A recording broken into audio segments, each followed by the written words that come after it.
لقاح كورونا طلع مسبب للجلطات وبيعمل مشاكل خطيرة جدا.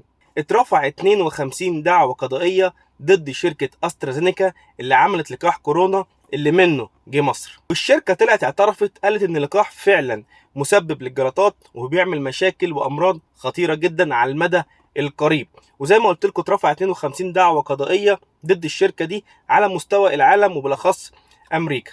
قال لك بيعمل مشاكل وجلطات على المستوى القريب، المستوى البعيد الله اعلم، ربنا يحفظنا ويحفظكم. عملوا كورونا، عملوا اللقاح. في كلمه كده اترددت الفتره اللي فاتت كتير جدا، المليار الذهبي. المليار الذهبي دي موضوع كبير برضه، محتاجين فيه اكتر من فيديو نتكلم فيه ونتناقش فيه على المليار الذهبي، وليه احنا كنا في حاجات كتير ما نعرفهاش او مستخبي عننا الحقيقه، ودلوقتي بدأ معلومات تطلع برضه الله اعلم المعلومات دي فعلا حقيقيه ولا مش حقيقيه. احنا كنا تايهين ومتساقين في حته، ودلوقتي يا ترى دي الحقيقه ولا برضه عايزين يتوهونا ويسوقونا في حته تانية.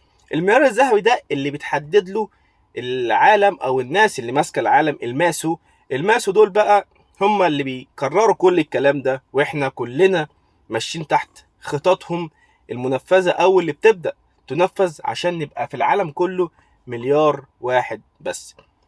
في امراض هتظهر تاني، في لقاح هيظهر تاني، الله اعلم. بس زي ما قلت لكم ان كل الكوارث اللي بتحصل دي وكل الامراض اللي بتحصل دي من تبع حد معين او مجموعه معينه اللي هم الماسو دول بقى هم اللي فيه كلام كتير قوي هنتكلم فيه عليهم. المهم ما تنسوش دعم الاشتراك في القناه واللايك والشير.